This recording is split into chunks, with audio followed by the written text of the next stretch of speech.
Excuse me. Just had some pizza. Welcome to the Peach State Power Hour presented by UGAsports.com and M. Jones Heating and Cooling. I'm your host, Paul Maharry, joined alongside me, as always, Andy Stowe, and the man, the myth, the legend, Eddie from Acworth. We appreciate you guys. If you're first time watching, let us know where you're watching from. It's if you're 50th time watching, we also want to know you're here. Put it in the comments section. We already see Marsh Mutts here. Scott Anderson, Mountain Man, Scott Anderson, Chet Summers, Phyllis from South Lumpkin. Wow. Good evening, gents, and Edward. Well, I like the way that Phyllis talks. All right, guys. We had probably one of the crazier games I've ever watched, and it just so happened to involve these Georgia Bulldogs that we talk about each and every week. We'll touch on that.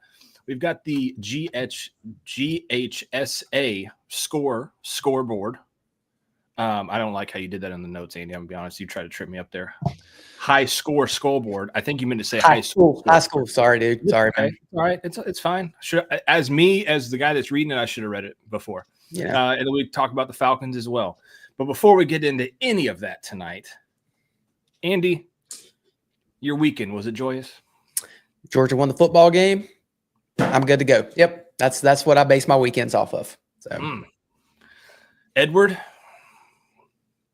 It was great, and I wore this old school basketball jersey just for our buddy Garrett Key, who wets himself when we talk about Georgia basketball. So that's for you, Garrett Key. He's probably watching Yellowstone right now, so he's not even. Oh, I think Garrett's here. It's later. It doesn't come up till Okay, 8 o'clock. right. Okay, good. He's here with us for I hope you guys had a great Thanksgiving. Had my family over. I did a fried turkey and a turducken. I smoked a turducken, and it was unbelievable. Did you make the turducken yourself, or you? Oh, no. I go to Cajun Meat Company. I don't know how to make a turducken. I don't even. It's chicken with a. So real quick before we start talking about real things, turducken. It's a turkey stuffed with chicken, stuffed with duck. So, I mean, it's too confusing for me. I just threw it on the smoker and let it smoke for 4 hours. So when you're cutting into it, it's like 3 different pieces of meat? It's exactly right, yes. Yep. And that flavor goes through all the turkey, so you might get a slice of turkey, but you could taste all that stuff. It's amazing. I would highly recommend it. Awesome stuff. And the fried turkey was awesome, too. You fried a turkey? Oh, yeah. I mean, that's a of course. I mean, who doesn't? So. Come on. Wow, I didn't know you had it in you like that. Yeah, Betty loves that kind of stuff. That's my house, so Betty loves that. John Madden special, Garrett, he says, "Heck yeah!" Well, we had a Larry Munson special on Friday night, boys, and I know we talked about this game being on a Friday night, and man, I am extremely glad that it was. Yes, because not only because everybody got to watch Georgia right Friday night. But on Saturday, we didn't have to worry about watching Georgia play, and we got to watch all these rivalry games. And that's normally not the case, right? Normally we're working on Saturdays, or we're covering the dogs. Didn't have to. It was very relaxing, and it was even more relaxing because Georgia won 44-42 in 8 overtimes. Eddie, you were at the game, weren't you? Mm-hmm. We were at the game. It was insane. Did you tell Miss Kelly to pack you more blood pressure medicine, or were you completely? I brought extra, so I was good. I had loaded up pregame, so because I almost called you to send me one like 4th overtime.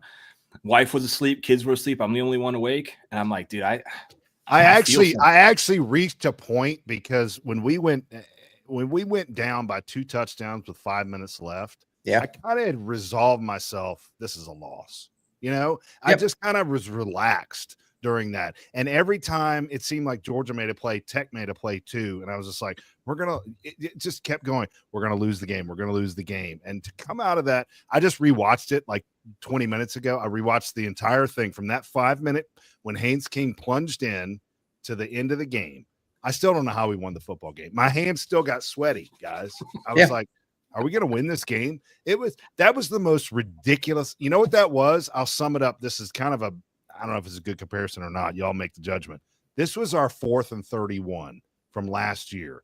Bama, 4th and 31, saved their season, and they go to the playoffs. This, I think, was our 4th and 31, encapsulated in a crazy game. Yeah, I think that's a pretty good comparison. I like that. Yeah, Nick Mill says, #see my post. I see it, Nick. He says the Dogs came alive Friday night. If you're a true Georgia fan, this is how good old-fashioned hate always went and made me feel like a little kid again. We got Jeremy Neighbors in the building. We appreciate him always jumping on with us. I see we got a couple of people from Texas in here, Paul. That's kind of interesting. There are.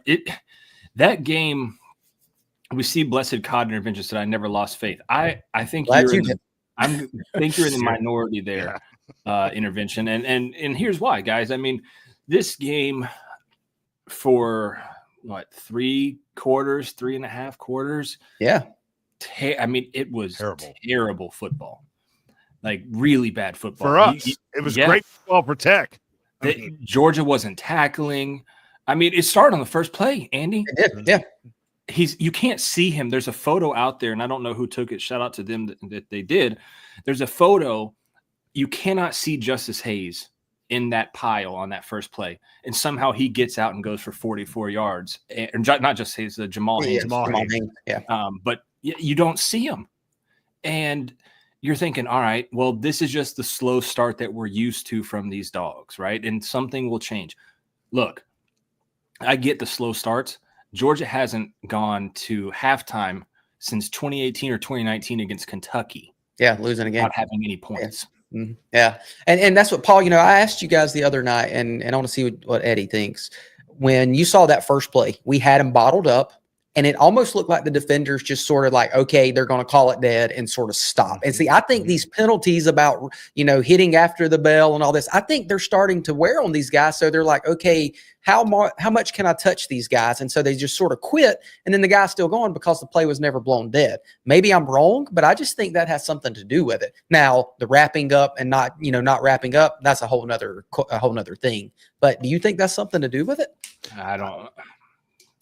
I'll take that one step further. Yes, I think you're right. But what they were doing in that play was they were trying to strip the ball. And that's become the new thing, rather than tackling, they're trying to rip that football out, right? And they didn't do that. And he just bounced around the end and ran for 44 yards. So I think it's a great point you make, and it's a combination of the two things, right? It really is. So is that something that we're teaching now, to rip it out and not worry about wrapping 100%. Up? And why is that? If that's the case, look how bad our tackling has been all year. Why are we sort of doing this completely different thing? I guess because Andy, you and I talked about this on whatever that was, Friday or Saturday night. We talked about this. They are not practicing tackling during the week as much as they used to, right? Because of the fear of injuries. Bloody Tuesday is not Bloody Tuesday like it used to be. And I think to compensate for that, they're teaching them how to rip the knock the ball out. Exactly. You guys talk separately without me? Yes, we did, and it was glorious. Yeah, I loved every second of it. Wow. Okay. I don't know how to go on from this for the rest of the show anymore. Good show, guys. Talk to you guys later. So. No, we had Foster asked a question. He said, did those overtime 2-point plays count as touchdowns in the season? They did not. No, the overtime touchdowns. Yes, they did. They counted on the first two overtimes. First two. How do we feel about? Thank you, Mountain Man. I appreciate that. Mountain Man would never leave me out of a conversation. How do we feel about that overtime rule? Roddy was pretty adamant he hated it. I'm not a huge fan of it. Kirby made a good point, saying it limits the amount of plays, right? That's happening. And to a degree it is, right? Because 8 overtimes, you only have, so starting at the third, you have 5 plays that each team ran, right, in that scenario. If you're in that third overtime, let's say, you're trying to get from the 25-yard line, you very well could run 5 or more in that one overtime. So I see where that comes from. And it also keeps you on the edge of your seat, right? Mm-hmm. But something was weird in that. It was like this game.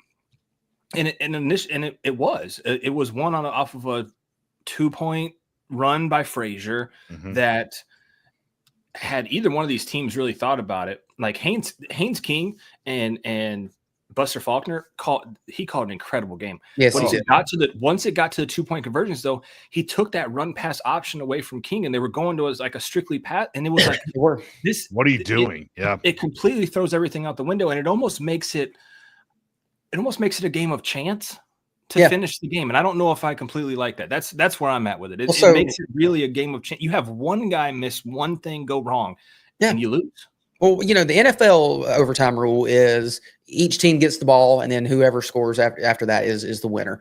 Why unless not just it's a field goal? Unless it's a field goal. Yeah, but yeah, I'm saying after somebody at least gets the ball once. But why don't we do something? I like that rule. So if you kick it off and you don't score, and then if they come down and score, it's over. Why don't they just do that? I like that rule better. Do y'all like the NFL rule better? Or I think the problem is with the college rule is that you had to have Reese Davis explain it to us like we're all 5 years old on TV because it's so complicated, right? And the average college football fan is like, and I had a buddy at the game. And he said the crowd went crazy after Georgia scored their second touchdown because they thought they won it, but then they had to go for the 2-point conversion. That's why I have a piece in my ear listening to Eric Sire and the announcers. Yeah, but I have that. You have people at the game that think the game was won. Right. So 100%. These are people that pay good money to go to these games. Yep. They know football, and they're like, hell yeah, we won the game. No, man, you got to go for 2 now. Mm-hmm. And it's like, what? Oh, okay. Well, I'm with you. I think the overtime needs to be tweaked a little bit, but I'll say this. If you start that, let's just say you start these at the 50, right? And make a team go half the field to score a touchdown. You know who that benefits in that game? Georgia Tech. Because our defense in the red zone is really, really good. And we were able to clamp down several times against Tech. If they had been driving 50 yards, I think Georgia would have been real trouble in that football game. So I think that played in our favor. Now, I don't like the flipping of the field every time. These guys are exhausted. They played 7 overtimes, 8, and they're having to go back, run down to the other side of the field. Who cares? Just stay on that side of the field and play the game. I don't like the 2-point conversions when you get to that point, because that's almost like, I know you guys don't care about soccer, but that's almost like the penalty kicks in soccer. That's just a total it's just a crapshoot at that point. And I don't like that, because that's not, it's all you're converting is 3 yards. And I don't that's what I'm saying. It turns into a complete crapshoot and it takes away from the game. I don't like that. No. Because yes, Georgia came back, right? No question about that. But and I know neither one of you can, because you're diehard Georgia fans, but you can feel for Tech fans. Like, now the game is, I know you can't, Andy, but now the game is relying on this chance of, a 2-point conversion, stop at the 3. And then for Georgia, right? It didn't look like Smile Monday. I don't know. It didn't look like passing. He did not interfere with him. I don't think it didn't matter. It didn't matter. But here's the thing. They got a whole nother shot. Mm-hmm. Yeah, they did. And that's when I really thought that was over when that happened. Me too. When that happened, I said, that's ball game. Yeah. The 1.5 yard line, they're going to plunge in, right? Yeah. Nick Mills has the opposite point, though. He says the 2-point is an easy way out, makes the game 50-50 no matter what. Yeah. I mean, that's a good point. And I see a lot of people talking about the 2-point conversion that we tried at the beginning of the game too. So that is a good question. The analytics, right? Yeah, the analytics said do it, but I'm not a fan of that. I'm curious with that 2-point conversion, right? Because if you listen to Kirby Smart's press conference, which you should always do, it's on our channel here on UGAsports.com. That is if you listen to 3 things during the week, it's this show, the POS, and Kirby Smart's press conferences. That's right. He tells you got to listen. Yeah. It's like when you go to church, the preacher's preaching to you, but if you're not listening, you're not going to hear it. You're not going to hear it. Yeah. Kirby says it. And there was interesting because they asked him about it, and he kind of shook his head and was like, yeah, the sheet called for that. We're not going to get into that, but we stick to analytics a lot of the time. It almost felt to me like he was like, I want to just kick this extra point, but I'm almost being, and it's not that he's ever made to do anything. He's the head coach at Georgia. He can do whatever he wants.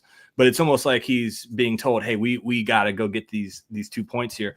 What sucks about it for Georgia, though, is sure, you go get that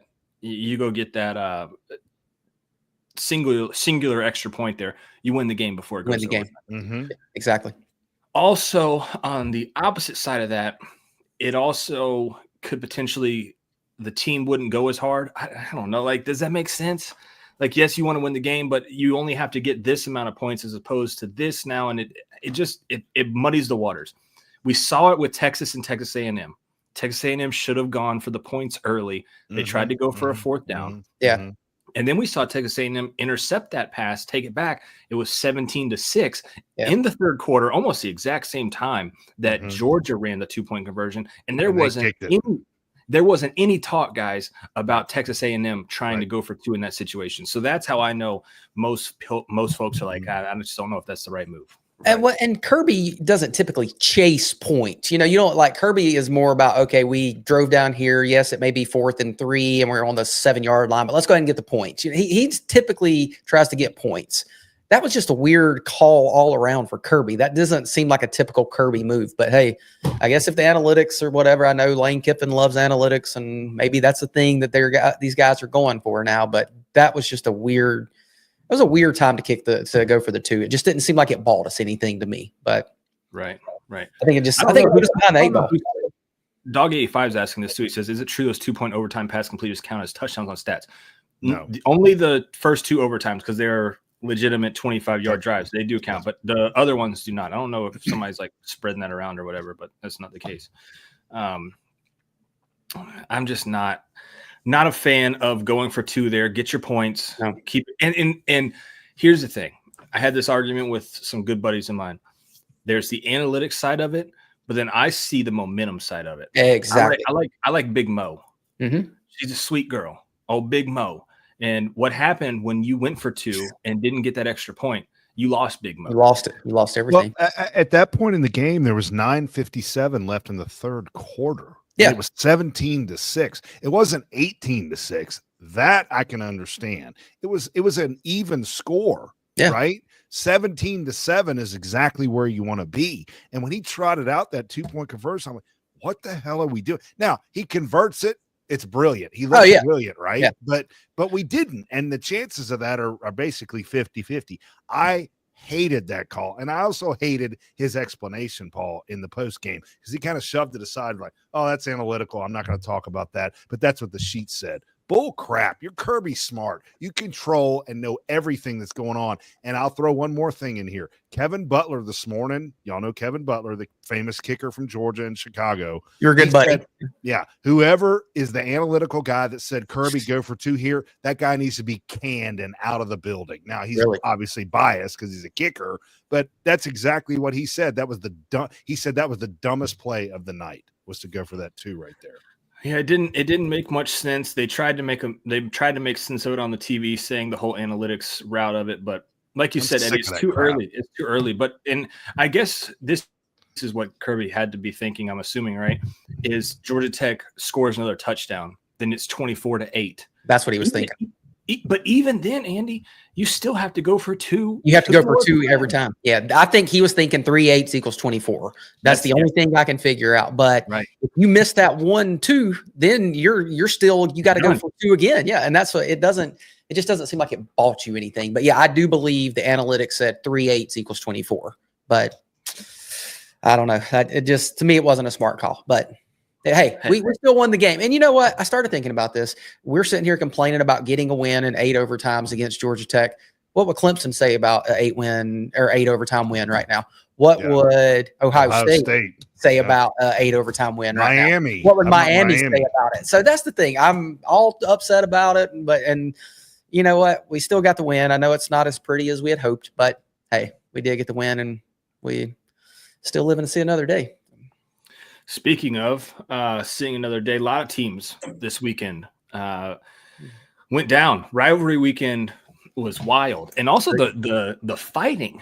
Wow, what was up with in the flag planting? What is it? Did they have like a group text where they say everyone plant your flag? What is this? I think that's been banned now going forward. Right? I mean, that's over. Yeah, I don't know what comes of that, right? But there's got to be something, because you had Michigan players getting pepper sprayed. Like it was wild. I do not get the whole flag planting thing. And it used to be, right, like they plant the flag and then nobody from the other team would come out. They pick up the flag and then it's like, all right, yeah, you got, congratulations. Yeah. Here's the thing, guys. Had Georgia Tech won, they were doing game, they were going to rip those hedges apart, guys. The hedges were coming apart. I remember when Will Muschamp had the hedges in his mouth. Like, I mean, they were going to do something, and thank God we don't have to worry about seeing that, because it would have been bad. Yeah, I'm just not a huge fan of planting the flag, man, because I get it, you won, right? But at the same time, you're literally just asking for this other team that just got beat in their home stadium to come to see you next year. Yeah, and you're asking them, they're full of emotion, especially Ohio State. They've lost 4 in a row. You're asking for a fight. You're literally asking. They had 60 minutes to have a fight, and they didn't choose to do it then. That's my retort to that. Yeah, but that's a game though. They're in the middle of a game, so Snooky Dre says y'all don't enjoy the hate. Everybody complains sports too friendly. Which one is it? No, I love the hate. I mean, I watched every second of every one of those fights. Mm-hmm. Don't get me wrong. Mm-hmm. I've watched the clips again today. I thought it was great. Yeah, I mean, I've watched it numerous times. Don't get me wrong. I love it. But what I'm saying is, it's going to be it's going to be something that somebody has to look at. Somebody's going to get hurt. Yeah. And not to be that old man that yells at clouds, because Eddie does a great job of that. The field goal, the rush in the field thing. Yeah. It's obvious that the students don't care about the money. It's not their money. You've got to do something else, because somebody's going to get legitimately trampled on. It might not be a football player, but it could be a sorority girl or something like that. And then, then it really becomes real. So that's me on my high horse. I'll get off of it. Speaking of being on the high horse, though, these guys are definitely on the high horse because they're badass. And that's M. Jones Heating and Cooling, mjoneshvac.com, guys. Andy, you had to turn on the heat. I know you did. I had to turn it on. My house got down to 59 degrees, and I said, okay, it's time. I couldn't wait. So it is on. I have it set to like 63 or 64, so we're good to go. So, hey, yeah, don't run that bill up too much, bud. Yeah, really. If you haven't turned yours on yet, which, I hope you have if you're in the state of Georgia. If it didn't turn on just right, or if it's, mine's kind of acting funny, Eddie. I'm actually going to give these guys a call tomorrow. Half the house isn't really doing what it should be doing right now. So right here on mjoneshvac.com, you can hit this little contact button, okay? What it does is it brings you down here. You can give them a call. You can email the 2 owners, or you can put in a first, last name, email address, phone number, and message. When you put that message in, guys, make sure to mention ujsports.com. Get you 5% off your repairs and 10% off. Man, that pizza's getting to me, Eddie. 10% off your new installs, guys. These guys are huge Georgia fans in the state of Georgia. They will take good care of you. And they are also the sponsors of our M. Jones Player of the Game and Play of the Game. Player of the Game, M. Jones style. Eddie from Acworth, you're up. Carson Beck. Yeah. Carson Beck, 28 of 43, 297, 5 TDs. I know 2 of those were in the overtime. They still count, right? Still count. They were touchdowns.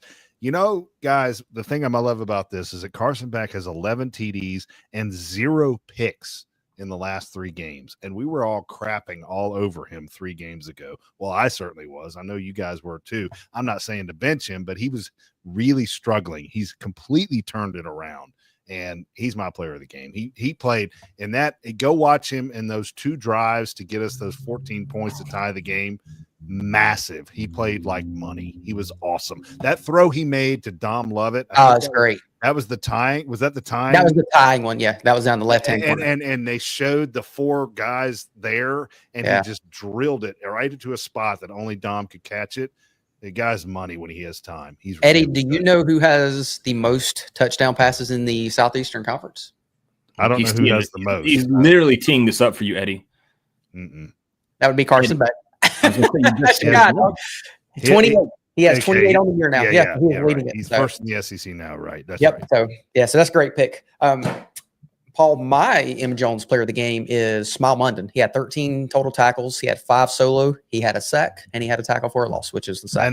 And that was not interference on no, it was not. It was not. That's Georgia Tech. They can cry all day. The officials, blah blah blah. But no, Smile Munden was everywhere. Or I was going to say last night, everywhere Friday. What a difference it makes when he's healthy. When he's healthy, that's the thing. Holy cow! Is he our best defensive player? I was getting ready to say that, Andy. It's funny you said that. He may be. He may be that quiet leader. He's good. A beast. Yeah, he's definitely my M. Jones player of the game this week. Funny you went middle linebacker, because I'm going middle linebacker too. CJ Allen, and I got to give him his flowers, man. I've not called for him to be benched, just like we've done with Carson Beck, but he has been a topic of conversation here on the show, and he did a great job. There's one play in particular, and it's not my play of the game because it's not play of the game worthy, but Georgia Tech took the running back out wide. Yeah, on that wheel route up the field. Well, no, he was all the way out. Yeah. CJ had to come with him. And then Haynes King saw that and said, "Oh boy, I'm about to eat." Got a linebacker here. Yeah. Threw it up to him, and CJ was able to stay in coverage there. And CJ has not done a great job in coverage in those situations. And he really saved the day right there. Also, you know, he was knocking balls down. I mean, he was everywhere. He played a really lights out game. And I want to say he played every snap too, if I'm not mistaken. There was a couple guys that did. I know Starks did. I'd have to go back and look at it, but there's 2 or 3 of them. I think CJ was one of them that played almost every snap. So shout out to him. As far as the play of the game goes. Before you go to that, we got to explain to the listeners and the watchers.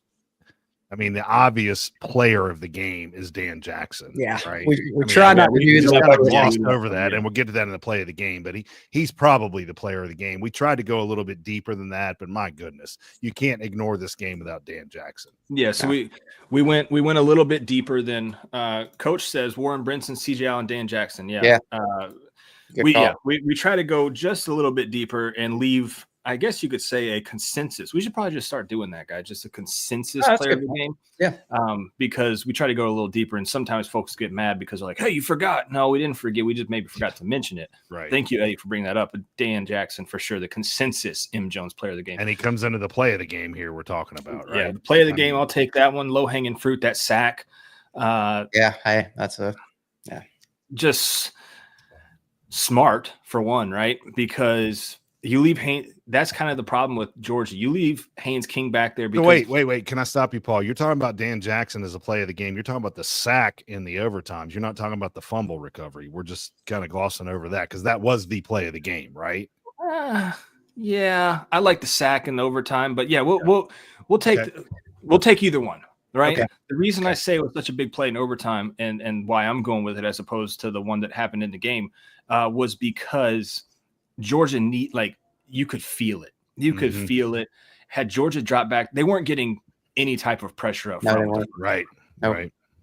And they finally dial up a safety blitz. And there was a couple times where they dialed up that safety blitz and he couldn't get there fast enough, and it really hurt Georgia. He got there fast enough and flipped it to where they couldn't score right there. That's my play of the game. Now I get it.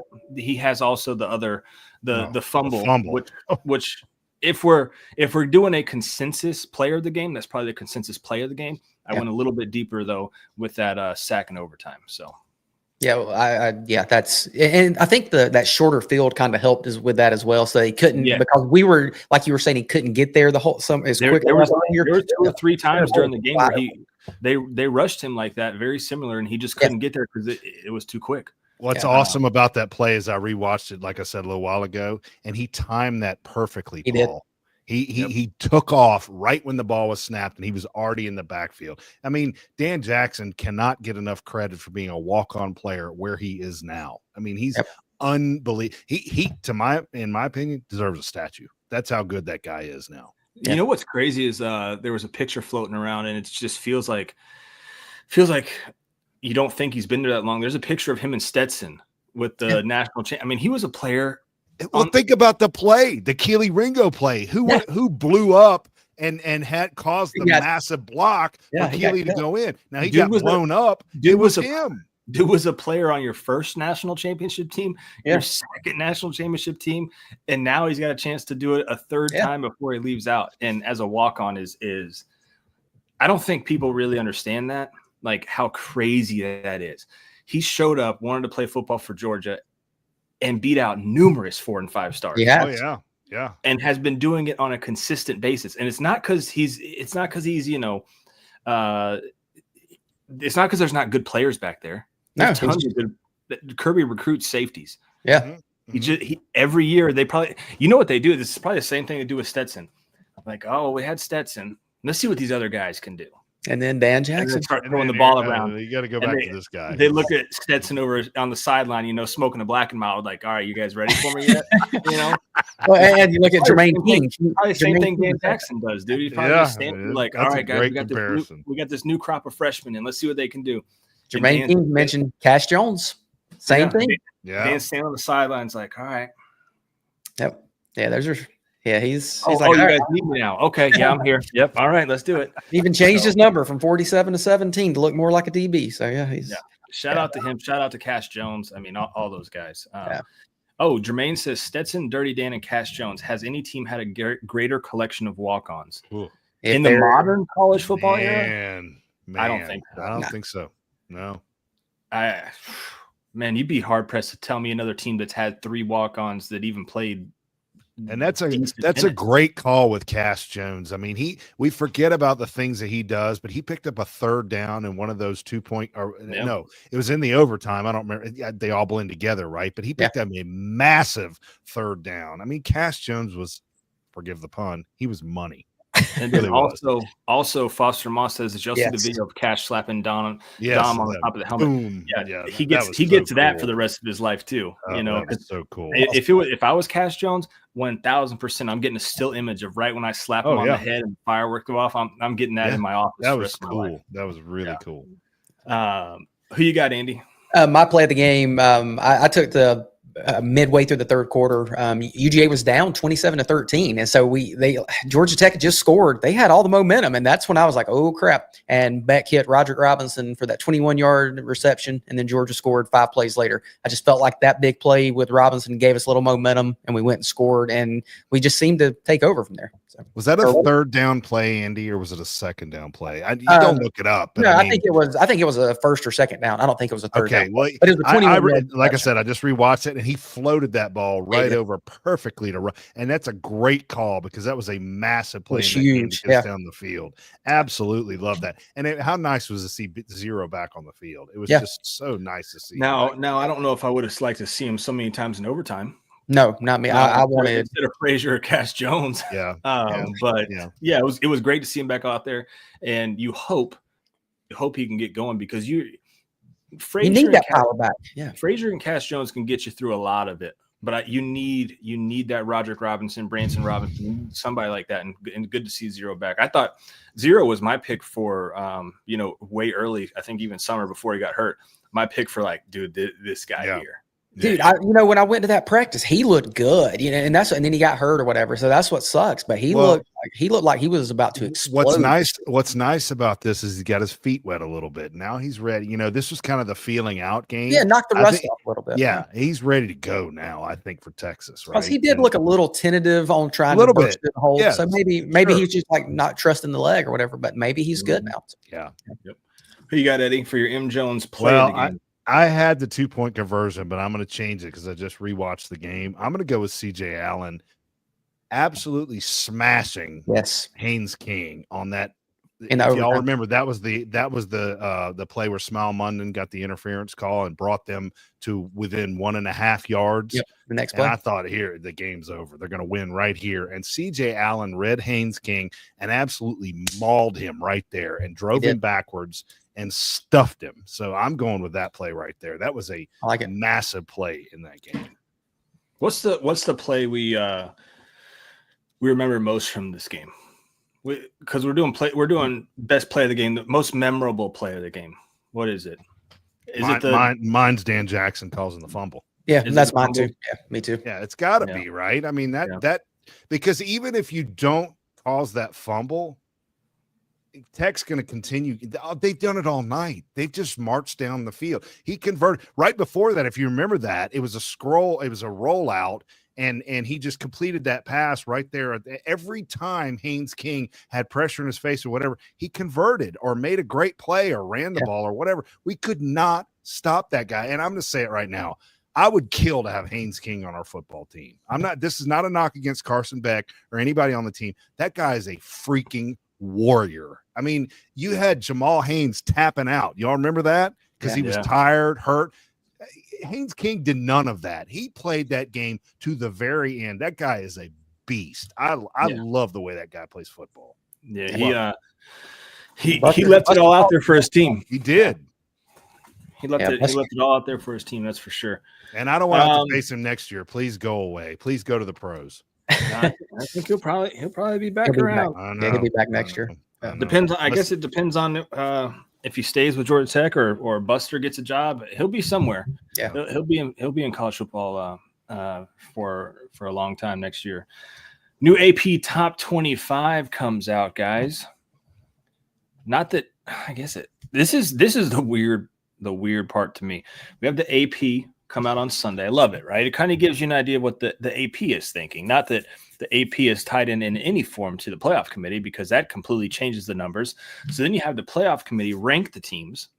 So then you have a second number that is associated with your team, which that second number for today until Tuesday, the AP number matters, right? Okay, because that's where it puts you. Right. Then on Tuesday night at around 8-10, they get re-ranked, and they give you a number. And that number sticks with you, but the number that doesn't stick with you is the number that actually really matters. It's where you're seated in the playoff committee. Right. So it completely throws everything into just a jumbled mess, right?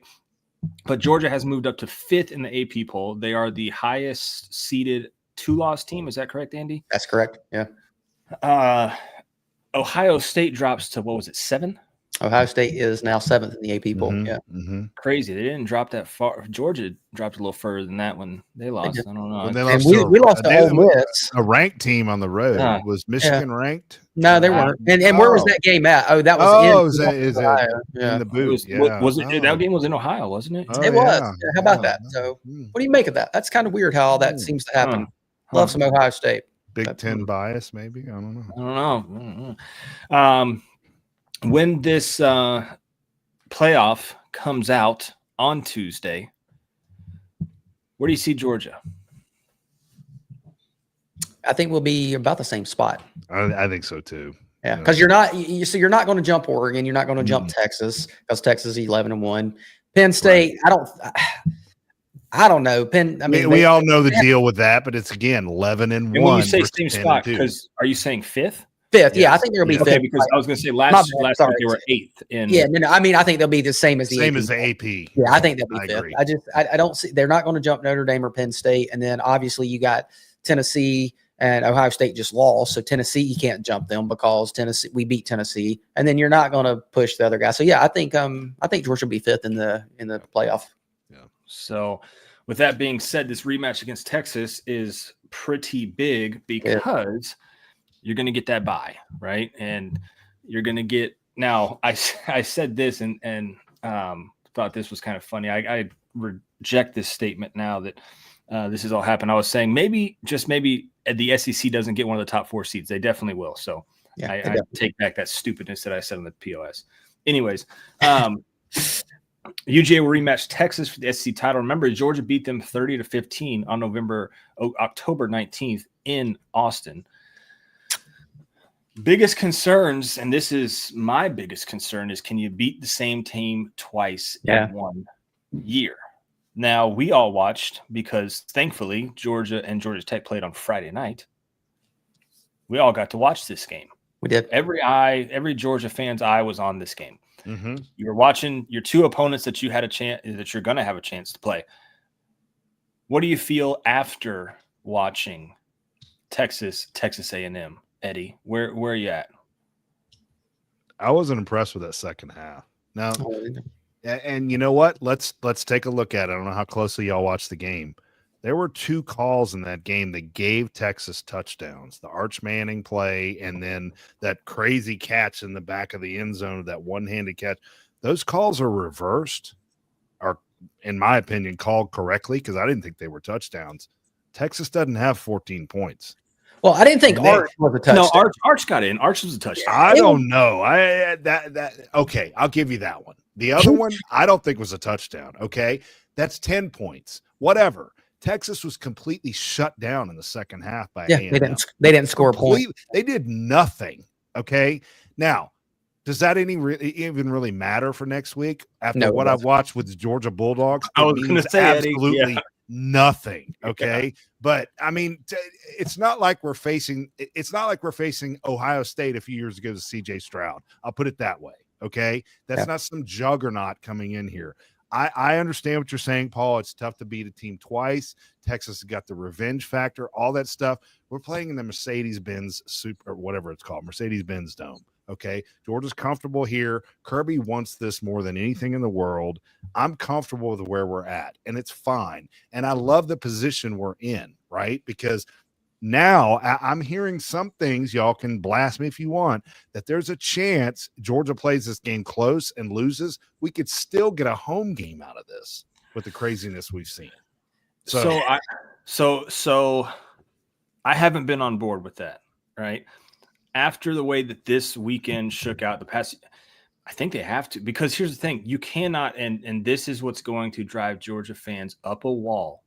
If they lose this game and somehow Tennessee hosts a home game and Georgia has to go on the road, then you truly look at it and go, yep, we're not playing in that game next year. Yeah. There's no benefit for us. But we all agree, right, with the loss they're in, right? That's kind of a given. Yes. Yeah. Okay. I wasn't on board, but I think I am now. After all of the craziness that happened, I think I'm on board with that. And Joe Tessitore only said it 500 times Saturday, Friday night. Yeah, I don't know how much what he was getting paid from Georgia to say that, but he said it. I mean, he kept saying that. Georgia just locked themselves in the playoff. Look, I can tell you from I've only done one ESPN game as a announcer. If I had to go to 8 overtimes, brother, you'd hear me say the same thing numerous times because you run out of stuff to say, man. Sure. And Joe Tessitore, he's trying to, and I love Joe. He does a great job. He's good. He's good. One of the top ones. He's trying to create a moment on every one of those 2-point conversions. Sure. So he's having to inflect. This play here is, Georgia's fate getting into the playoffs. If they score, they're going to the playoffs. Yeah. Right. Yeah. You have to do that because you never know which call is going to be the one. He just didn't realize, damn, I'm going to have to do this 16 times, and he just ran. He ran up with it. Jermaine says, I'm telling my team, don't leave it up to the committee. We don't trust them. Exactly. I agree with that. But here's the thing. Both teams are going to be saying that, right? Right. I think both will be saying that. But I agree. For Texas, maybe a little less because they would only have 2 losses. Yeah. The problem is you can't the problem the committee has put themselves in is they really, really, really, I think, want Georgia to win this football game. And here's why. I'll tell you why. Because if Georgia doesn't and they're a 3-loss team, they already have Tennessee too high. They have Tennessee too high to where they're going to have to give Tennessee a home game. And then you're going to just rightfully, you're going to have to drop Georgia, right? Mm-hmm. Unless you truly say these championship games do matter. And if that's the case, then whatever the playoff seeding that Georgia gets Tuesday night is going to be the same seeding that they receive after championship weekend. Right. Right. Well, and the thing is, you look at it, let's say Georgia loses, they get their 3rd loss. What happens then they got South Carolina right now is 11th in the prediction, and they got Alabama is 12th. And Ole Miss, they're 13. So we lost to Alabama and Ole Miss. So if we have 3 losses, what do they do there? It's going to be tricky. I think we need to win the game for the home advantage. The problem with that, then you're literally telling these teams if they drop out and multiple SEC teams get in, which you just inferred, probably at least 2, right? Yeah. Then you're telling these schools don't play in this game. Like, there's no point to playing this game if you're going to be getting dropped out. But can you say no? I'm not going. No. You can't. But what did I tell you guys before the season started? What was going to happen with these games? They're going away. They're going away. These championship games.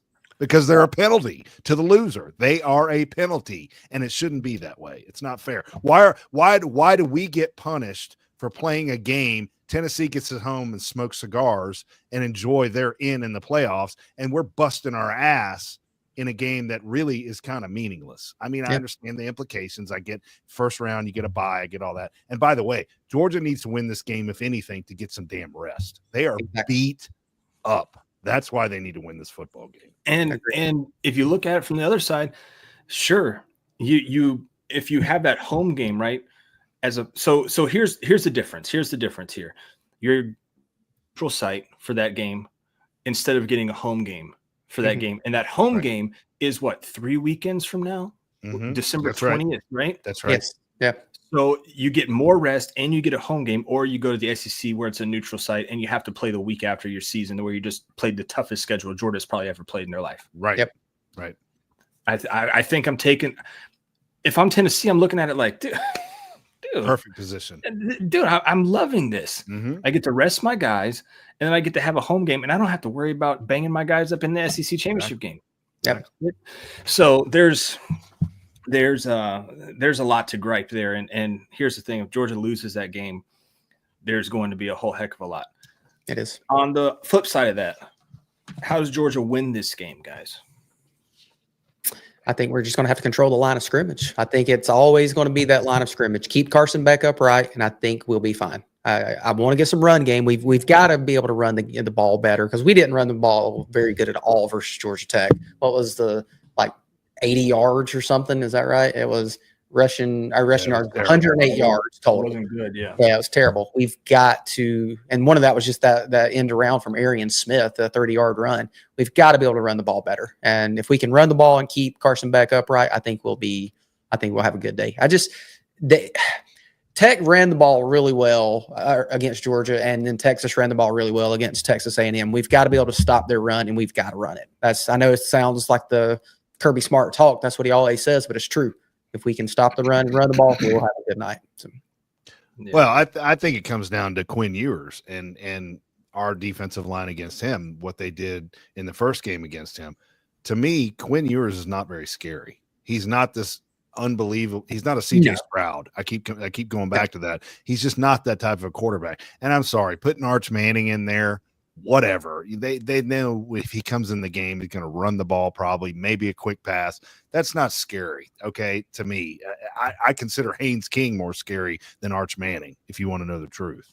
And let's just think about that Texas game for a second. If our offense had been anywhere near what it should be, that game would have been 50-15, not 30, okay? Yeah. We kind of farted around. You love that. We dominated them. We dominated that game, and we just kind of messed around in that game. I'm not saying Georgia's going to go out there and dominate Texas, but I'm not as fearful of it winning 2 against them as you are, Paul. I just think this matchup works very well for Kirby Smart and Georgia. Paul, I know you kind of have to wait to do your predictions for the weekend. Eddie, what's your prediction? Quick prediction on that game right now. What you got? Well, I came to a realization after this weekend when I predicted Georgia to beat Tech 41-17. And I've done that numerous times this year where, we got this game, and it blew up in my face. I am now predicting Georgia wins the rest of their games, and my prediction will be 14-13 going forward. That's the way this team is, 14-13. That's my prediction. You said 14-13. I don't think it's going to be 14-13. I think we score a little bit more than that. I think it's going to be – I think Georgia goes over 30 again. I think. But you get my point, right? This team is just you can't. They're Jekyll and Hyde. You cannot predict what's happening. I agree. The betting line has been released. It's 1.5 or 1 Texas, right? Yeah. I spoke too soon. I shouldn't have cut you off. No, that's fine. I don't have okay. FanDuel. I think it opened at even. And it very, very quickly went away from even. FanDuel now has it Texas -2.5. Oh, wow. 2.5 point favorite Texas. Ooh, yeah. I like that. That's great. I hope they end up being an 8-point favorite. Yeah. 2.5. I think that'll drop, Paul. Don't you think? As the week goes on, I think it opened at even. I'm pretty sure it opened at even. Went up immediately. It'll probably come back down. Yeah, probably be like a 1 point favorite or something. That's interesting. Right. Good. What do you guys think the over/under is on this game? The over under 49. 49.5. Did you look? No, I didn't look. No, I just guessed. I didn't. I swear. I'll share my screen, dog. You can look.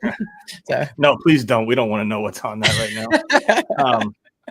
2.5 point favorite for Texas right now. Interesting. Very interesting. You guys want to talk about the Falcons? I don't really want to talk about the Falcons. Eddie, give us a quick synopsis of what you saw. The quickest synopsis you've ever had in your life. They lost to the Chargers 17-13. It was putrid. This team is horrible top to bottom. I mean, this is Kirk Cousins threw 4 picks for $180 million. He did. That's what he did today. And Ladd McConkey he has not thrown a touchdown in like 9 quarters. Okay. And this is the synopsis of this team. We drafted Kyle Pitts, number 4, 4 years ago, right? Yeah. Okay. Y'all remember that bloop that he threw in the end zone for a pick? Y'all remember that horrible throw? Right before that, there was a slant pass to Kyle Pitts.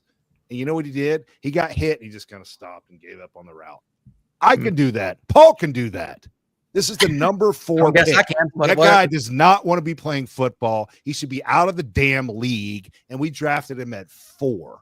Yeah. This organization will never change until blank goes away and somebody else owns this franchise. They are awful. They are a putrid franchise. I agree. Them. Yeah. And Lam McConkey just torching us. It's typical. Oh, yeah. And he's hurt. He got hurt. If he hadn't got hurt, it would have been 250 yards. He was torching us. What's crazy, Eddie, is right when I asked you to give us a quick, brief synopsis of this, the amount of comments that said, please no, don't do this, is it was pretty high. They all want to hear it, though. They all want to hear it. Yeah, they do. Yeah. I don't know about this team, man. I don't know, Andy. I've come to realize that my Sundays don't revolve around them, and I probably watched in total. I took the wife to the mall today. Yeah, so JCPenney's finest, right? Didn't even know that they were still open. Hey, yeah, I didn't know that. Yeah. I took the wife to the mall today. Went and got her some Christmas shopping done, and went and had a nice sushi date. I did watch it at the sushi restaurant, but yeah. All right, let me ask you guys a question. Is it time to bench Kirk Cousins and start Michael Penix? No. Something has got to change this team. But now I say that next week, Kirk Cousins will go out and look like an all-star. They're just so up and down. I don't know about that, Andy, because we've been waiting for that. I've been starting in my fantasy. We've seen it a couple times. This is the week. This is the week. We have seen it a couple times. Garrett says no, but I don't know. Garrett also says malls still exist. Yes, and people are in them, Garrett. You should get out and socialize some. Speaking of socializing, Garrett, get this for your next tailgate. Yes. This is some good stuff right here. This is the Satisfied Food Company, SFCO, and they make your grandma's pimento cheese. Just kidding. This ain't your grandma's pimento cheese. You got to be really damn good at making one thing if that's all you sell. Yeah. Pimento cheese is it's one of those foods where you have to have somebody that makes it right. Okay. Mm-hmm. And you can order this stuff online. Go to their website, hit order now, satisfiedfood.com. Andy, tell us a little bit about these folks. Yeah, so the Satisfied Food guys, Daryl Goodman is one of the co-owners. He works with me at UGA. He is our director of food and beverage, and they are obviously chefs, and they just started doing this several years ago, and it's really good. My parents love pimento cheese, so I got some from Daryl, and now that's all they eat. They do not eat the regular kind of cheap store brand stuff. This is the kind they get, and you can get it at your local Golden Pantries in Athens. There's all the locations. Like, they're trying to get into Kroger now, so he's working on that. It's anywhere around Athens, the local areas, you can find it there. Order it. If you love pimento cheese, go see our friends at Satisfied Food. It's going to be the best you can get. And they're all, from this map right here, they're all around Metro Atlanta. Yeah, they're in 3 states. So yeah, they're working to expand even more. So it's they're wanting to get down into Florida. So they're working all around. So yeah, shout out to the Satisfied Food Company. Like I said, you got to be pretty damn good to have one thing. And they have a killer website too, by the way. This is an amazing website. Yeah, I love that. Big Georgia Bulldog fans, graduated from UGA. Daryl lives and dies by the Georgia Bulldogs. So yeah, check those guys out, support them, tell them we sent you. Spread the good cheese. Get satisfied. Speaking of the Satisfied Food Company GHSA High School scoreboard, Andy, take us around town. We're almost there. We are basically at the end of the season. So Final Four, right? Yeah, we're in the Final Four. So in AA, Rockmart will play Berkeley County, and Appleton County will play Carver Columbus this Friday to see who goes to the championship. Carver Columbus is always a tough team. That's a college, man. That is a college. And to be 2A, that's man. Maybe look at their enrollment down there. They need to bump up, I think. See if we can't bump those guys up a little bit. Yeah, But in 3A, we got Jefferson versus LaGrange and Calhoun versus Stevenson. So that Jefferson. Yeah, they're always good. Eddie, how about that 4A, the Marist? They beat Cambridge this weekend 40-14 to advance to the Final Four, and they're going to play Creekside in the semis. Are you going to that game? I am. I'm going to go out there Friday and see them. So, are they at home for that one? They are. They're at home. You getting a sideline pass again from our boy Paul? 100%. Yeah, Paul's got me hooked up. Yeah. You're like Paul Maharry going to be there? So. No, you're like their lucky mascot now, Eddie. Yeah, I know. In fact, the DC texted me last week and said, "Why aren't you here? We need you here." So I'll be there. Man, if that dude knew how big of an ego shot that was to you, God Almighty. It felt good. It felt good. Yeah. Gonna be telling everybody. Yeah, he just told the whole world. And North Oconee, they beat Cartersville 28-26 to advance. So they're going to play. If they win this week, they will play Marist, or the winner of the Marist Creekside game. So it could be a Brent Rollins versus Eddie from Acworth game next Friday. And we're gonna go. We're gonna go together. Well, Brent's son plays on that North Oconee squad. Right. Yeah. That'd be cool to see. And they're back in the Mercedes-Benz, right? Aren't they back in Mercedes-Benz? The wrong guy. I hope so. I think so. I think they are. Year. Yeah. I think they are.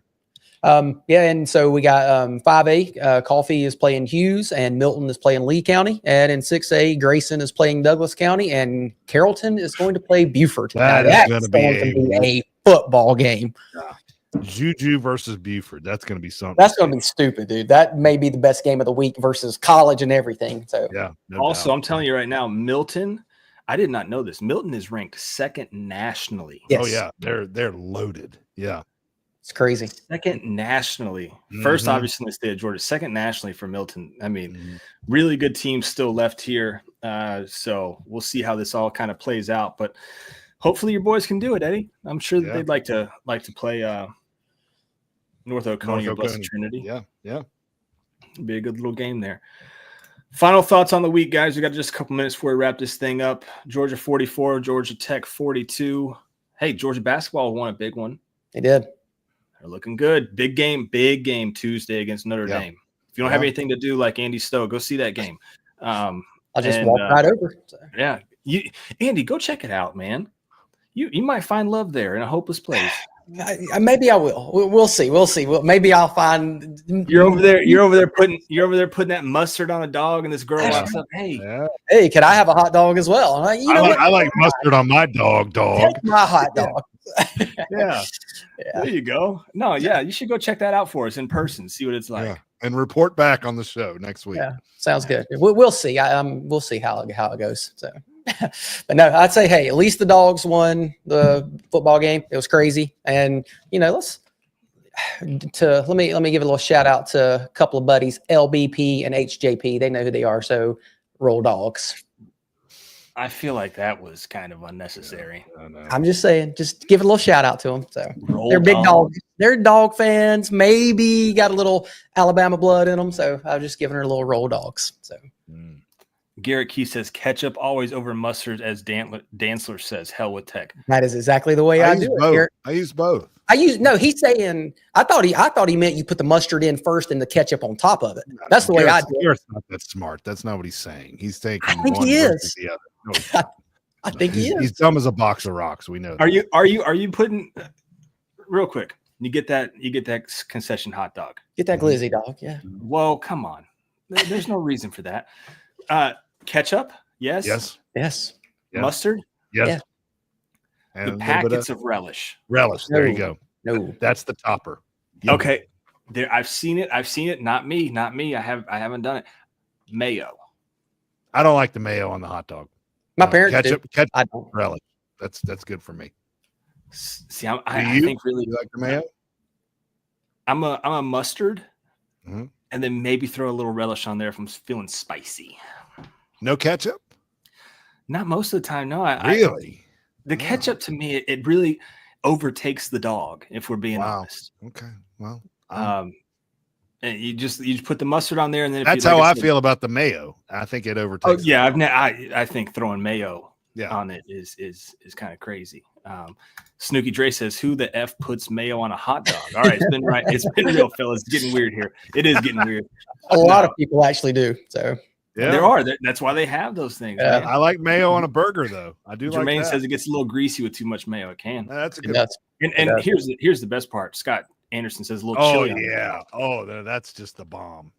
But I'm not doing that at a game. I'm not eating concession stand chili on a dog. Crapping in the stands there, right? Yeah, I'm not doing that. Look at Chris. She said Duke's mayo. She said Duke's mayo is yummy on hot dogs. That's what my parents do. They put Duke's mayonnaise on it. Yep, that's it. Phyllis says this Peach State after hours. Hey, it could be. Ooh. We could entertain you with some of our thoughts here, Phyllis, but we try to keep it PG. So We appreciate you for joining us. We'll be back next Sunday. Talking about an SEC championship win. SEC championship. That's what looking at seeing where we're going to go. If we do win, we will be playing in the Sugar Bowl. So, not so fast, my friend.